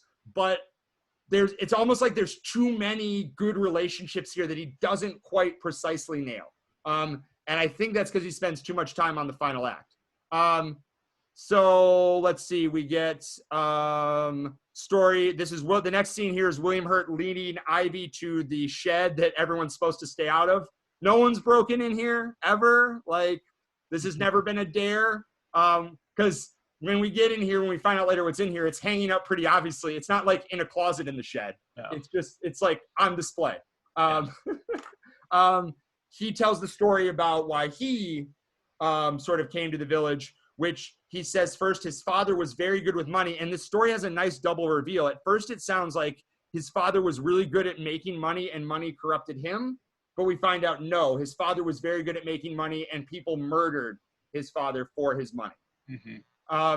And when we see a newspaper headline later, which I actually think is, if we just had that and the picture of them outside the sort of center, I think that would have been enough, because we get the suggestion that William Hurt has set them up in this village here with his financial largesse. That's my interpretation here. Yes. So You want to talk about what you liked with the scene in terms of the camera, the music, because you said this was one of your favorites. Yeah, I just think M. Night Shyamalan was at his peak here in kind of his creepy thriller setup. So it's the two of them talking. I think it's a handheld camera. Yes. Or behind them, and as his story progresses, we can see the shed kind of in between them coming up. And so they're having this conversation. We don't really know where they're walking, but we see them moving towards the shed. The violins pick up here. I don't know if we've talked about it enough. I think the music's incredible in this movie. Yes. And as I mentioned, it was nominated for an Oscar for that. I think it picks up here. Then it changes in key right when they get to the shed. The camera swings around onto her face, and we get the line, which is just such a cool kind of spooky line from William Hurt. Do your very best not to scream. And it cuts away. I just think it's such a cool scene. I do go back to thinking of the first time when I watched this movie, and it's one of those where the suspense is building. Yeah. So now a little bit. So I'll come at it from sort of a structural and cinematography kind of approach here. So we have what is essentially a two-shot, and I'll show this here with my hands, a two-shot, but with a single point perspective. So we are both eavesdropping on their conversation as he's telling her a secret, and they're our focus. And there are a lot of moments in this film where M. Night Shyamalan resists a rack focus, which is where you shift focus, right, from the foreground to the background. So we get this camera shot where we are overhearing their discussion of the secret that we're walking towards. And I love that because we want to know what's in that shed, right? Mm-hmm. We know now that there's some lie that people are complicit in. There's going to be some twist. Is this going to be some kind of altar to the ones in the woods? Is this like, you know, what is going to be in there? And then you're talking about the camera swivels around because we are denied that payoff. Mm-hmm. We swivel around and look at her face because we are not going to find out what that secret is, even though she does. And mm-hmm. then we cut to her face while she's hastily packing. And I love her acting is so good in this scene. We can tell that she has been forever changed by whatever she saw, but she is right. Yeah. Nice. But she sees the world, Adam, just not like we do. Okay. But we also know that she is resolute and is going, which is why I'm going to make the argument here in a minute that we get one scene a little bit too early. Because I love this, that like, okay, what did she see though? I want to know. Right. She's kind of ticked off at her dad. She seems shaky packing, right? And she wasn't scared of the idea before, but she announces in the scene that she is going. So the first time you watch it, it reads as if like she's terrified of the truth she's just learned about the woods, but she's still going to do it. The second time you watch it, it's like, she might just be super raged at her dad right now because there's no real danger, right? Because you and I have a slightly differing reading on one of William Hurt's lines a little bit later. So nice parallelism here back to sort of, if you laid out the timeline of this movie, and I know we're going long here, we're getting there. If you laid out a timeline of this movie, you get parallelism, equal points from the ends of these yellow cloaks. So we have her with the yellow cloak on the edge of the woods. And frankly, we get the scenes that I think you can cut from this movie. I'm not going to go through these in detail, but she goes into the woods with two other young men, the one guy from the tower earlier and another guy we don't care about. She has these magic rocks that she reminds them of. One guy starts to ask questions. Why have we not heard of these rocks before? And I'm like, yeah, why haven't we heard of these rocks before? Oh, that's all you need? And the rocks are such a nice callback to like magic beans and the idea of sort of the totemic, almost like MacGuffin-like object from sort of fairy tales. There also is a strong Hansel and Gretel sort of connection here as they make their way through the path in the woods. The first guy leaves her. We get some rain, and apparently we're going to stop and wait for the rain to pass under this tarp. Nice, quick tarp they set up, by the way. And then after the rain clears, when it's dry to go home, the second guy ditches her. He has a great facial expression, as you pointed out. Does he have hopes here that if she goes back, Joaquin will die and he can get with her? There's an interesting moment where he's like, come back with me. And it's not a look of like, I'm scared to go back alone. It's a look of like, I care for you and don't want you to go on. But like, that hasn't been set up. I think he should just look terrified. We know he's terrified from the Watchtower scenes earlier, right? Like, I think it's just bad acting. Yeah, I tend to agree. Let's see. The guy's face looks okay. So yeah, I wrote here we're gonna bring up this scene because I don't think we need them abandoning her. I think that's not, the town hasn't let her down. It's like the town is preserving an oath. If this were everyone else in the town were too afraid to go with her, and then the two people who do volunteer or get volunteered, renege, then we get this idea of her being abandoned. But I don't think we need to reinforce that she and Joaquin are sort of exceptional and exceptionally strong and brave in this world. And I think this is just a delay. I really think we could just cut here to the appearance of Noah in costume. Do you agree? Disagree? I completely agree. Okay. So we cut back, right? After she gets abandoned by the second person, right? To what she sees in the shed or touches in the shed, which is a costume of those of whom we do not speak.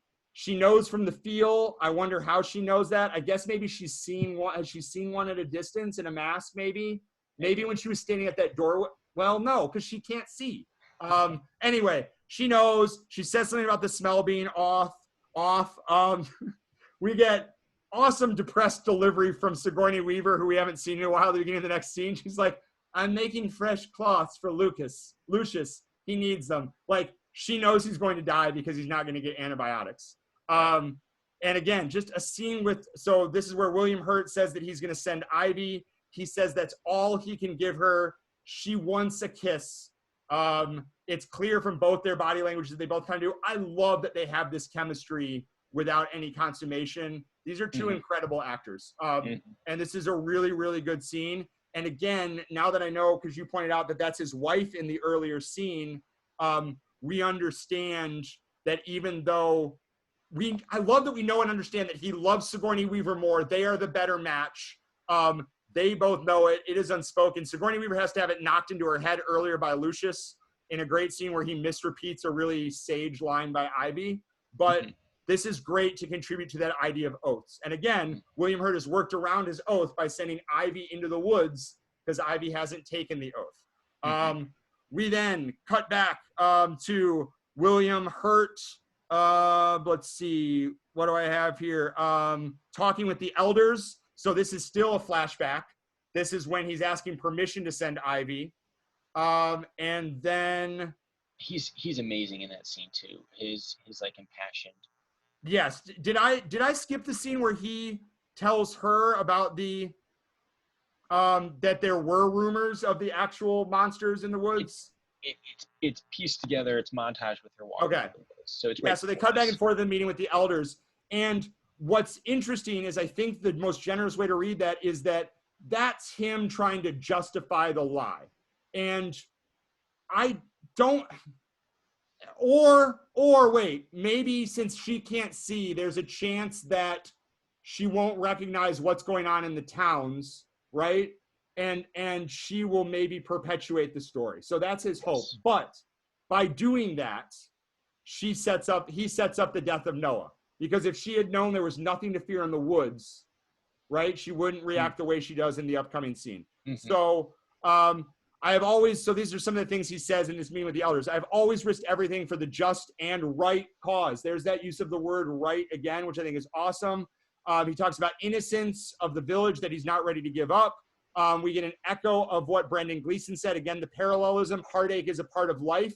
We know that now, a lesson that Brendan Gleeson had already learned. And like everyone is kind of learning in turn. And this place is worthy to be successful in this quest.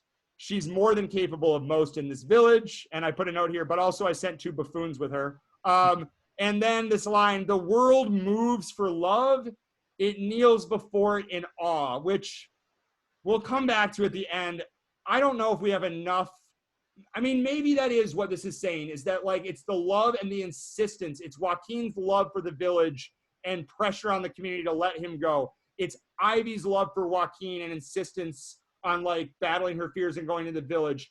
It's William Hurt's love for Ivy and recognizing like the truth in what she says about everything and her dying if, you know, Joaquin's character dies. We get this shot that I don't fully get. I guess this is supposed to be Ivy scared now that she's alone, but this doesn't make sense because she dumped out the rocks. So she dumps out the magical rocks, and then we see her under the shelter by herself, singing a song to herself as she covers her ears to sort of comfort herself. And she looks terrified, right? Yeah. So, so is your take here that she's afraid of literal things still in the woods? Yes. Okay. Yes. And I think if I recall back to the first time I saw this, I think I was 2, because the voiceover from her about there being rumors about there being monsters, it just is like a couple minutes before this. It's when we come back to her, and so that feels unfair to me and almost feels added. It's interesting that it is not added through any of the audio filters. There's nothing done to shift the audio to make it sound like something she's remembering. Yeah. So it's like it's reminding her and us. I think maybe you just have her re-clutch the rocks. She pulls her hood up. So like if you have her hang on to those rocks and just pull her hood up, that reinforces that she still believes. And then it's almost like his voiceover makes the appearance of the monster, which is about to happen. And spoiler alert again, it's Noah in a monster costume. Like that actually is a little anticlimactic, and I'm suspicious of it in a way I wouldn't have been. If we hadn't gotten a repetition of his warning, I might have believed that twist that there were actually things. How about you? And did this catch you the first time through? So so one thing to say about this whole stretch of the movie, there's a lot of jumping back and forth. It's moving very quickly. And the first time you're watching this movie, for 95% of the movie up until this point, you believed there were monsters. So I don't think it was that hard as a viewer to buy her fear there. The beans is interesting because it's like they show that she is like above believing into the power of magical beings that never existed to this point. And she knows they're just for the other 2 people, right? Right, right. So kind of, it's again, I think it goes back to your point. It was used to kind of elevate her above the others, to show her capacity for understanding is greater than others. Not sure it was necessary though. But it seemed to me, I almost even wonder, it's like he wrote all these kind of twists, and then he was looking at it, and then he realizes, oh shoot, I've got a section of her in the woods for 12-15 minutes of this movie, and it needs to be scary before Noah shows up. And they threw in the line from William Hurt of, oh, by the way, there are rumors that these things are actually true.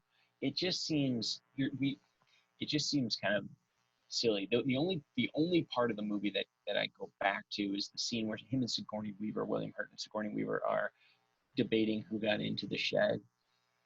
And maybe they were concerned that there were actual monsters who got No, he thinks it's Brendan Gleeson. Remember? Because he says to her, like, I think one of the elders, he has one line later talking with her where he casts some shadow on that. So I'm going to go through the end of this roughly, and then I'm going to give you a pitch for how I think you fix the end. Because I think the cross-cutting is a problem. The way in which he broke the timeline continuity here to reveal information, like to me, I think we need to hold off on hearing him tell her the truth about these monsters until after the Noah encounter. Or there's one other option that I have that I'm going to suggest to you later. So she falls in a tiger pit, like seems clearly man-made. It seems very clearly dug out, but it's like a big hole in the woods that's been covered, and she almost dies. It's like a perfect circle too. It's like, now maybe Noah dug that? It's a little weird. You could have made it just a cliff edge or a fall down, a ravine down to the creek or something, right? Or this would have required more setup. I'm like, you could have her set up a booby trap for the others. But the point of this pit is that she has an encounter with one of the Those We Do Not Speak Of shows up, and we see full costume, kind of a bone skeleton, a pig-like head. It's in a red cloak, and it's kind of pursuing her and stalking her and harassing her in the woods. We get all this audio drop out, and I love this audio cue. She comes back to this dead log, which maybe the tree got uprooted. It's too deep of a hole for the tree to have just been uprooted though. But she comes back to this fallen tree, and she touches it and gets reassurance. And these strings come back in, and we'd seen her before running with her arms out, kind of flailing when she panicked. So I love this because at first I didn't get what the connection she made, because she knows she's back at the tiger pit. Mm-hmm. I thought she had just calmed down and gotten in touch with her physical reality and was seeing the world again, which she was. But then this is a nice setup, because I didn't expect this. She gets the monster to charge at her, steps out of the way, the monster falls into the pit, and then it's very critical that Noah doesn't make too much noise here and reveal that he's actually Noah. And we get a few gargled whimpers from Noah at the bottom of this pit when his mask falls off. We see that it's been him. And then he dies maybe a little prematurely too. I don't know what we're supposed to think there. I guess his back's broken or maybe his neck's broken. But he looks very shocked and dies in almost like an angelic pose, but it mirrors his pose from hiding in the closet earlier. Mm-hmm. She then completes her journey, climbs over a wall that is covered with, it might not actually be ivy. It might be like Pachysandra, but it's a climbing plant. I think that's supposed to be pretty on the nose. She gets over, and we get the worst two scenes, in my opinion, in the movie, which are her coming across a guy in a Jeep Wrangler who is some sort of park control person. He references the woods, asks if she came from there. We find out it's a preserve. He's acting real sketchy. He thinks she's trying to play a joke on him or trick him in some way. And she gives him a little sheet of paper on which we assume there's a request for sort of antibiotics. He references that there are guard stations every 10 miles or 10 minutes, one of the two. He drives to one. It doesn't seem like he takes her with him, does he? No. Yeah. So he drives to one, and then we get this exposition dump through like not super well-written dialogue from an off-camera M. Night Shyamalan, who is he just doesn't play this character well. Also, the way this dialogue is written, this is written for someone to be walking while they say it, for someone to be annoyed as they kind of get. So this guy should have made up a story about getting medical supplies for some kids who fell off their bikes so that this character could be moving, because he's kind of in the hall like, I don't need another hassle. It's like I had a guy in here 3 weeks ago and he's hassling me, and now, you're really making me put down my newspaper. I do like that the newspaper stories are all about murders. If you look at the newspaper he's reading, and then maybe the twist is that M. Night Shyamalan's character is also blind, because this guy manages to take a bunch of stuff. He's I don't even know what to compare this to. There's a scene in Monty Python and the Holy Grail where a guy trapped in a tower writes out a whole message on a scroll and shoots it out a window while two guards just look on and wave. But it's there's no way you could be this oblivious to what's going on in the room. So we see a shot of him with the car, he just had an existential crisis. The car doors open, the blinking, the beep that Kanye sampled on that last album of the car door being open is there. The ladder is, it doesn't make any sense that he would carry the ladder all the way around and open the door and lean it there. I kind of hate that. I would have liked if he just left it against the wall. And here's my pitch. I think you can almost end the movie here. I think you only need to show, you don't need to show her coming back, because to give you guys the full story, she comes back, she comes in the room, she has the medicine, and we get a final shot, final line from her. What does she say to Joaquin? Something about I won't leave you. I forget what she says. But we're going to come to the final question from the elders at the end. But I think you could end this with just a cut back to the town as the elders walk in to wherever and discover that Noah is gone and has taken one of the suits. So how I told you an original script got stolen? Yeah. The ending in that script was, it was almost exactly that. It was, she got out and ran into a truck driver. And it's actually a much more negative interaction. The truck driver just kind of blows her off and leaves, and that's literally how it ends. It did So not. I see a couple things. I see how they tried to balance that. I mean, I like that better because I like a very simple, mean human who's not nefarious or a murderer, but the idea that her one interaction in the town is a negative because that would help preserve the story and the narrative at home as well. And I can see how they added this other guy because he has a line where he says something and she goes, I can hear, what's your name? I can hear kindness in your voice. So maybe that adds some ambiguity to the end though. So, but I think if they just discover that and they let us sit there and piece together like, oh, Noah's been doing this, and maybe in that case, the M. Night Shyamalan character needs to say a little bit more, and the park rangers need to be aware of what's in the park, right? And just some subtle hints like, look, we're not supposed to bother the people in there. Like, you know, like I'll keep crazy as far away from me as possible or whatever, something. But I don't need her coming back. I don't need this whole denouement.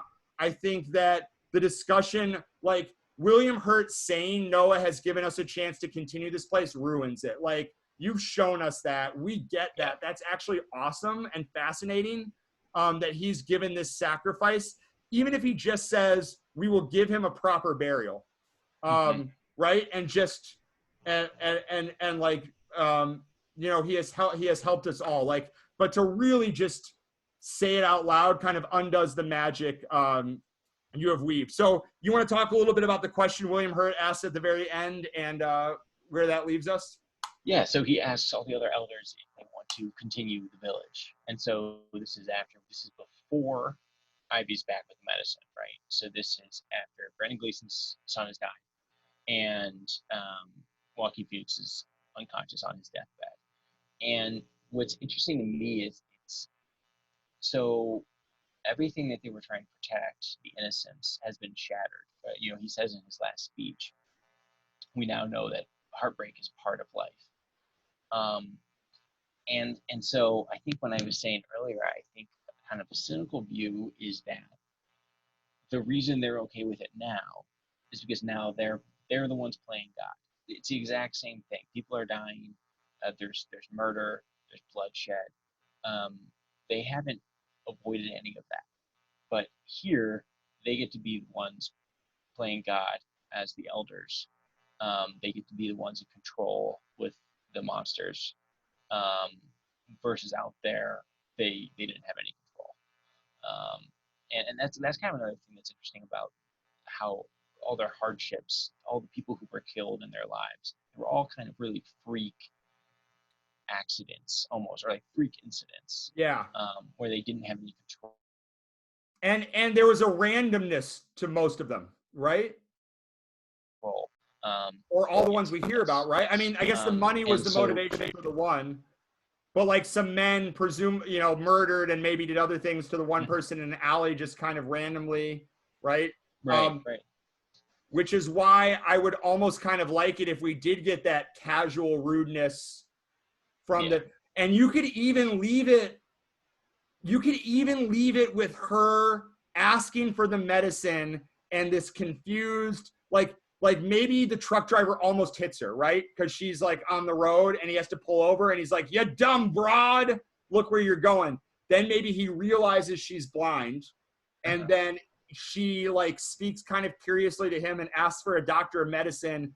And maybe we just have a shot of him as he's looking at this thing she's asking for.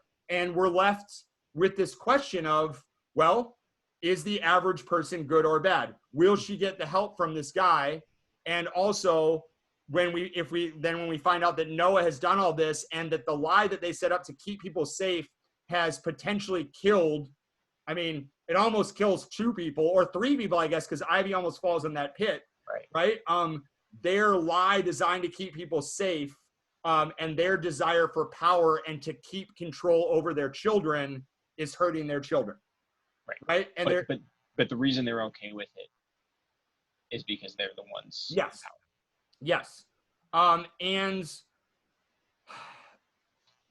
Because they're in control. Right. So like they could have, like William Hurt could have decided to let Joaquin die. Right.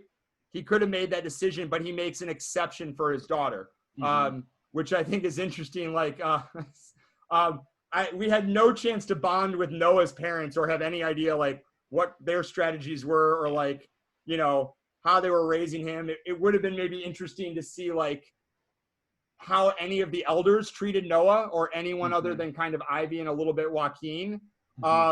Because as you pointed out, their methods for instructing him by just locking him in a room are like very antithetical to William Hurt's general approach of like critical discourse. And I mean, it's manipulated critical thinking, but critical thought is encouraged, and discussion seems to be a large part of how they process. They clearly even have formal rules for how one should address the Council of Elders, even though we get the sense that like no one ever like does that. And Joaquin is the rare exception here who is challenging them.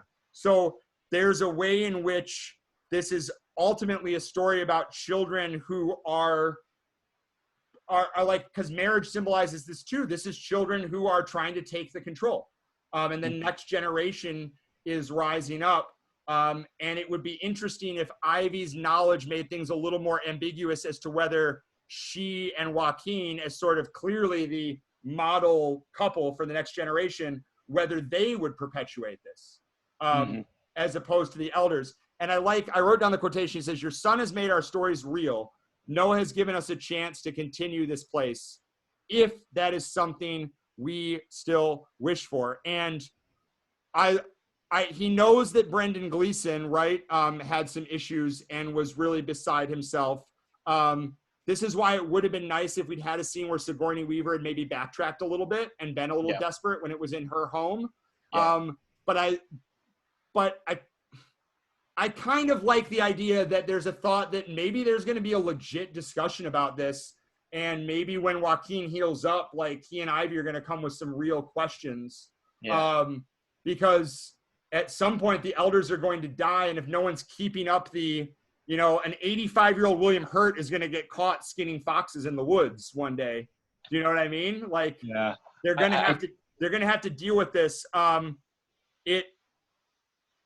so glad you shared about that other script, because I like the idea of there being a more ambiguous sort of encounter with the outside world. And it's weird to me that like no one knows. Are we supposed to believe that M. Night Shyamalan knows what's going on in there, or no? He's got to know. Okay, because it's like I think it would be interesting if like the whole outside world knew. I mean, they don't have any phones. They don't have any like, it's not like someone could zoom bomb them. Do you know what I mean? Like, and actually that would even add a little more ambiguity to like the hole in the woods, or the elders' concern when weird stuff is happening. Like, is this someone from the towns? So, okay. Score this movie however you would score it. Letter grades out of a certain number of stars, out of 10. Yeah, I'll give it an 8 out of 10. An 8 out of 10. Okay. It has high score. So I would have, before the rewatch, been somewhere between 2 and 2.5 stars, and I go out of 4, depending on how sort of rude I was being. I think this is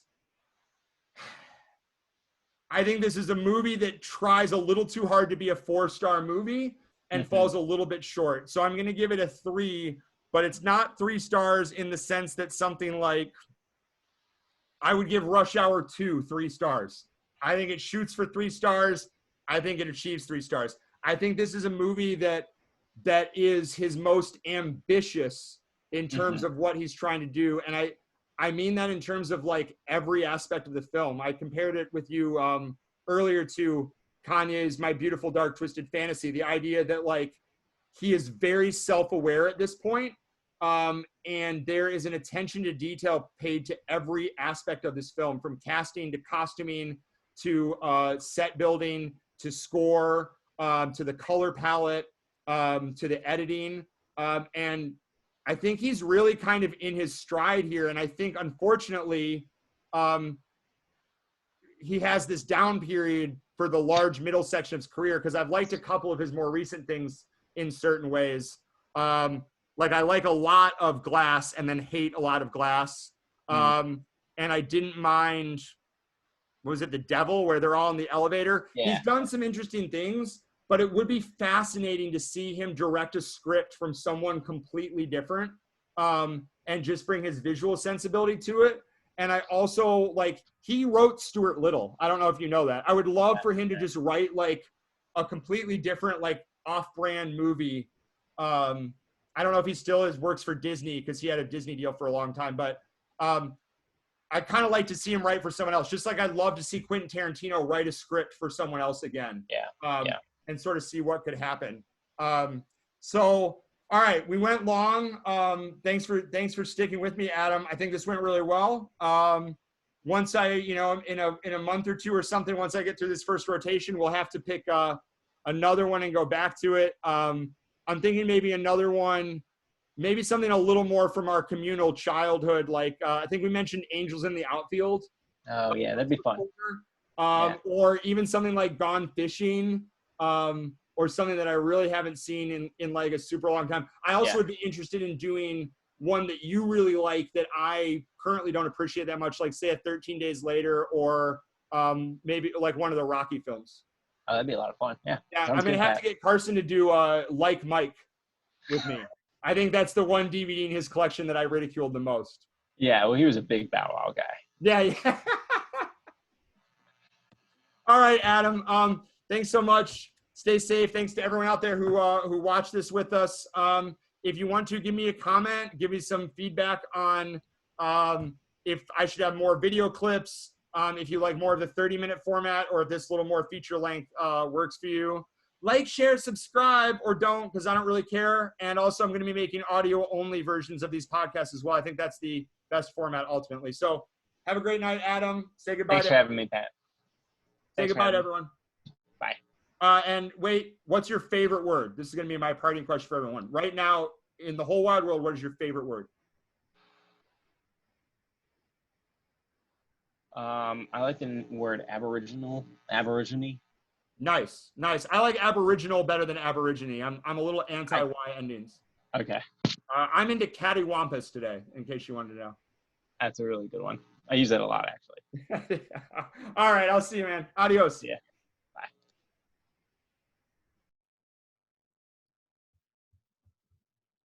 Oh my God, stop the recording, Patrick. If you're still here, tomorrow we are doing There Will Be Blood with Caleb Bardis. Can't wait. And then on Friday, a couple Agatha Christie mystery adaptations with my mother, Sherry Kaiser. Exciting for everyone. All right, folks. Adios.